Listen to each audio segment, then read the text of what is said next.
When you start praising God, you know what should be the subject of your main praise. நீங்கள் தேவனை துதிக்க ஆரம்பிக்கும் பொழுது உங்களுடைய துதியினுடைய தலைப்பு என்னவாக இருக்க வேண்டும் தெரியுமா? Turn with us to the book of Exodus 15th chapter. யாத்ராகமம் 15வது அத்தியாயத்துக்கு எங்களோடு கூட வாருங்கள். And this is actually the song of Moses. மோசேயினுடைய ஒரு பாடல். And what does he say in the 11th verse? 11வது வசனத்தில் என்ன சொல்கிறான்? Who is like you, O Lord, among the gods? கர்த்தாவே தேவர்களில் உமக்கு ஒப்பானவர் யார்? Who is like you, glorious in holiness? பரிசுத்தத்தில் மகத்துவம் உள்ளவர்.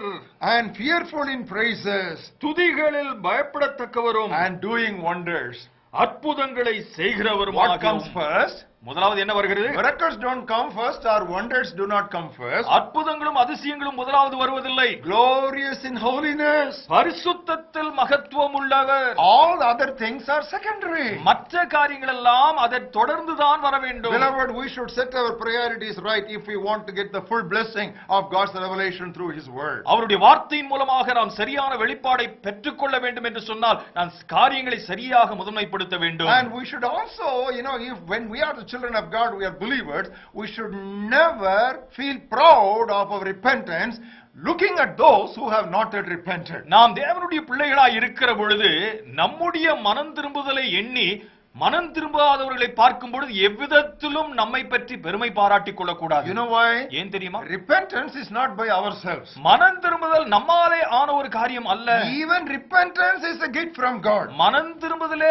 தேவனிடத்திலிருந்து நாம் பெற்றுக்கொண்ட ஒரு ஈவுதானே. Turn with us to the book of Acts of the Apostles 11th chapter. அப்போஸ்தலர் நடபடிகள் 11வது அத்தியாயத்துக்கு என்னோடு கூட வாருங்கள். I'll read the 18th words to you. 18வது வசனத்தை உங்களுக்கு வாசித்து காண்பிக்கிறேன். Here was a reporting of what happened in the house of Cornelius, a Gentile. ஒரு கொர்நேலியு என்று சொல்லப்பட்ட யூதன் அல்லாத ஒருவனுடைய வீட்டிலே சம்பவித்ததை பற்றி தகவல் சொல்கிறார்கள். And you know what? How they interpret it? அதை எப்படியாக வியாக்கியானித்தார்கள் பாருங்கள். Look at the 18th word. 18வது வசனத்தை பாருங்கள். They glorified God, saying that God has granted to the Gentiles repentance to life.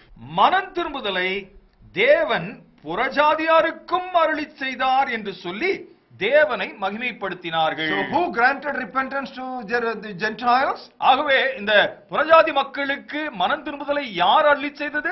God granted repentance. தேவன் அவர்களுக்கு மனம் திரும்புதலை அருளிச் செய்தார். That is why Jesus said, ஆகவேதான் இயேசுவானவர் சொன்னார், unless my Father draws any man unto himself, no one can come to me. என் பிதாவானவர் ஒருவனை தன்னிடத்தில் ஒருவனை இழுத்துக் கொண்டால் ஒழிய ஒருவனும் அவரிடத்தில் வர முடியாது. So what is this repentance? Then how do you understand? அப்பொழுது இந்த மனம் திரும்புதல் என்றால் என்ன, எப்படியாக புரிந்து கொள்கிறோம்? God through His Holy Spirit He convicts us. தேவன் தம்முடைய பரிசுத்த ஆவியானவர் மூலமாக நம்மை கண்டித்து உணர்த்துகிறார். So He is the initiator.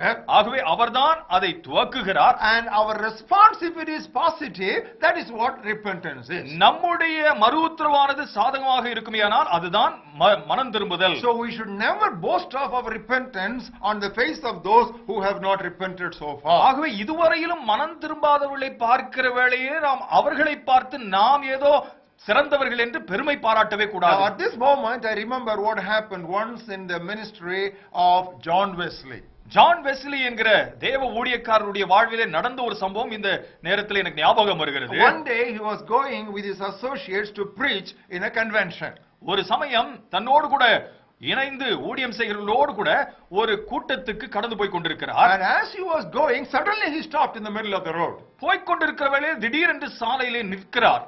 And he started crying. அவர் வெகுவாய் அழ ஆரம்பித்து விட்டார். His associates did not understand what was happening to him. அவருடைய உடன் ஊழியக்காரர்களுக்கு என்னதான் நடக்கிறது என்று புரியவில்லை. And you know what he said? என்ன சொன்னார் தெரியுமா? There he saw yonder a drunkard who was drawn on the dusty roads by a policeman. அங்கே அந்த தூசி படர்ந்த அந்த சாலைகளிலே குடித்து வெறித்திருந்த ஒரு மனிதனை போலீஸ்காரர்கள் இழுத்து செல்கிறார்கள். You know what John Wesley said? John Wesley அதை பார்த்து என்ன சொன்னார் தெரியுமா? There goes John Wesley, but for the grace of God.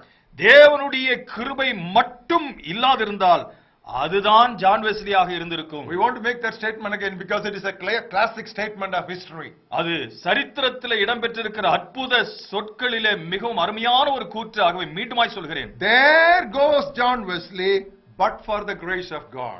தேவனுடைய கிருபை மட்டும் இல்லாதிருந்தால் அதுதான் ஜான் வெஸ்லியாக இருந்திருக்கு. Beloved, not only that, we should also remember that we did not respond to God with repentance the very first moment when God convicted us. பிரியமானவர்களே, ஒன்றை நாம் புரிந்து கொள்ள வேண்டும்.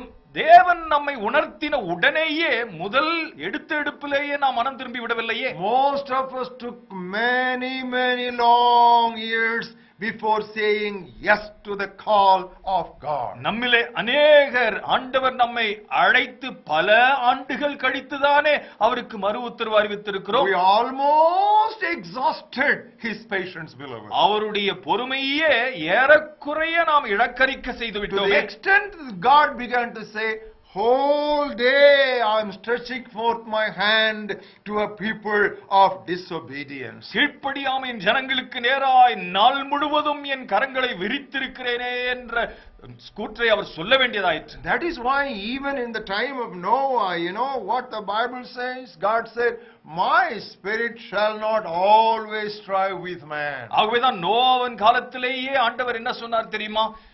இனி மனிதனோடு என் ஆவி தொடர்ந்து போராடுகிறதில்லை. You know, this is all speaking about the patience of God. We are trying to exhaust his patience. இதெல்லாம் தேவனுடைய பொறுமையை பற்றி பேசுகிற காரியங்கள். நாமோ அவருடைய பொறுமையை இழக்கரிக்க செய்து Now, கொண்டிருக்கிறோம். beloved, another thing we want to tell you. பிரியமானவர்களே, மற்றொரு காரியத்தை சொல்ல விரும்புகிறேன். Just because we repent, we don't add anything to God. நாம் மனம் திரும்பி விடுகிறபடினாலே தேவனுக்கு நாம் எதையோ கூட்டி விடுகிறது கிடையாது. God does not gain something just because we repent. நாம் மனம் திரும்புவதனாலே ஏதோ தேவனிடத்தில் கூடி போகிறது என்று நினைக்க முடியாது. Turn with us to a very challenging passage in book of Job, 35th chapter. யோபின் சரிதையிலே 35வது அத்தியாயத்தில் ஒரு அருமையான வசன பகுதியை பாருங்கள். We'll read from verse 6 onwards. 6வது வசனத்திலிருந்து வாசிக்கிறோம். If you sin, what do you accomplish against him? நீர் பாவம் செய்தால் அதனாலே அவருக்கு என்ன நஷ்டம்? And if your transgressions are multiplied, what do you do to him? உம்முடைய மீறுதல்கள் மிகுதியானாலும் அதனாலே அவருக்கு என்ன சேதம்? If you are righteous, what do you give him? நீர் நீதிமானாய் இருந்தால் அதனாலே அவருக்கு என்ன கிடைக்கும்? What does he receive from your hand? அல்லது அவர் உம்முடைய கையில் என்ன லாபத்தை பெறுவார்? Beloved, our repentance does not plus anything to God. பிரியமானவர்களே, நம்முடைய மனம் திரும்புதல் தேவனுக்கு எதையும் கூட்டுவதில்லை. And our refusal to repent does not minus anything from God either. நாம் மனம் திரும்பாமல் முரட்டாட்டமாய் இருப்பது அவரிடத்திலிருந்து எதையும் கழிக்கவும் செய்வதில்லை. God is absolutely absolute. தேவன் பூரணத்திலும் பூரணமானவராய் You இருக்கிறார். cannot add anything to him, you cannot subtract anything from him. அவரோடு கூட நீங்கள் எதையும் கூட்டவும் முடியாது, அவரிடத்திலிருந்து எதையும் நீங்கள் கழிக்கவும் முடியாது. That is why Paul, when he was writing to Gentile believers, he said, don't boast about your repentance and acceptance in God's kingdom against the Jews or the people of Israel who lost it because of disobedience. கீழ்ப்படியாமையினாலே தங்களுடைய வாக்கியத்தை இழந்து போனார்கள் அந்த யூத மக்கள். அவர்களை ஒப்பிட்டு நீங்கள் பெருமை பாராட்ட வேண்டாம் என்று புறவினத்தாருக்கு பவுல் சொன்னார். He said the people of Israel are the original branches, they were cut off. இஸ்ரவேல் மக்கள் அவர்கள்தான் கிளையாயிருந்தவர்கள், அவர்கள் கத்தரிக்கப்படுகிறார்கள். Now you, a wild olive branch, you are grafted into the tree. காட்டொலிவ மரம் ஆகிய அந்த கிளை இந்த மரத்தோடு இப்பொழுது ஒட்டப்பட்டிருக்கிறாய். Don't become haughty. இப்பொழுது நீ பெருமை பாராட்ட வேண்டாம். Stay humble. தாழ்மையாயிரு. If God can put you into the tree, God can also restore them and put them into the tree. இந்த மரத்திலே உன்னை கொண்டு வந்து இணைக்க முடியுமே, ஆனால் தேவன் அவர்களையும் எழுப்பி அவர்களை இணைக்க முடியுமே. Beloved, that is why the lesson comes to us so clearly today. Never ever boast about your repentance. ஆகவேதான் தென்னந்தெளிவாய் நமக்கு இன்றைக்கு பாடம் சொல்லப்படுகிறது. உங்களுடைய மனம் திரும்புதலை பற்றி ஒரு காலமும் பெருமை பாராட்ட வேண்டாம். And never ever compare yourself with other people. உங்களை மற்றவர்களோடு கூட ஒருபோதும் ஒப்பிட வேண்டாம். We want to conclude with some of the striking statements that the Lord Jesus Christ made. ஆண்டவராகிய இயேசுவானவர் சொன்ன சில அருமையான கூற்றுகளை உங்களுக்கு சொல்லி நாங்கள் இந்த செய்தியை நிறைவு பெற செய்ய விரும்புகிறோம். Turn with us to Matthew's Gospel 19th chapter. மத்தேயு சுவிசேஷம் 19வது அத்தியாயத்துக்கு என்னோடு கூட வாருங்கள். And I will read to you the last words, even the 30th words. 30வது வசனமாகிய கடைசி வசனத்தை உங்களுக்கு வாசிக்கிறேன். Many who are first will be last. அநேகர் முந்தினோர் பிந்தினோராயும் And the last will be first. பிந்தினோர் அநேகர் முந்தினோராயும் இருப்பார்கள். So on the day of resurrection there may be many unpleasant surprises. ஆகவே உயிர்த்தெழுதல் நாளிலே ஆச்சரியத்தில் நம்மை ஆழ்த்துகிற அநேக சம்பவங்கள் நடக்கக்கூடும். Many who thought would definitely be there will be missing there. நிச்சயமாய் அங்கு இருப்பேன் என்று எண்ணுவர்கள் பலர் அங்கே இல்லாமல் இருப்பார்கள். And those people whom we have written off, they may be there first in the first seats. தொலைந்தார்கள் என்று அவர்களை பற்றி எண்ணாமல் போனோமே அவர்கள் ஒரு சிலர் முன்வகித்து அங்கே நின்று கொண்டிருப்பார்கள். Beloved, these things can happen in heaven. பிரியமானவர்களே, பரலோகத்திலே இது நடக்கக்கூடும். That is why the Lord Jesus Christ warned the people in his times. ஆகவேதான் ஆண்டவராகிய இயேசு தன்னுடைய காலங்களிலே மக்களை பார்த்து எச்சரித்தார். Prostitutes and publicans will enter the kingdom of God before you people. வேசிகளும் ஆயக்காரரும் அந்த இடத்திலே உங்களுக்கு முன்பாக இருப்பார்கள். Now this was something which I am sure the people of his day were not able to take it. அந்த காலத்து ஜனங்கள் நிச்சயமாக இதை ஜீரணிக்கவே முடியவில்லை. But nevertheless he said it because that is the truth. ஆனால் இதுதான் சத்தியமாகவே அதை சொல்லியே தீர்ந்தார். That's why Jesus told his disciples. ஆகவேதான் சீடர்களை பார்த்து ஆண்டவர் சொன்னார், You did not choose me. நீங்கள் என்னை தெரிந்து கொள்ளவில்லை, I chose you. நான் உங்களை தெரிந்து So the கொண்டேன். credit is not for you, the credit is for me, the glory is for me. ஆகவே அந்த மகிமையானது என்னையே சாரும், It is not for அது you. உங்களுக்கு அல்ல.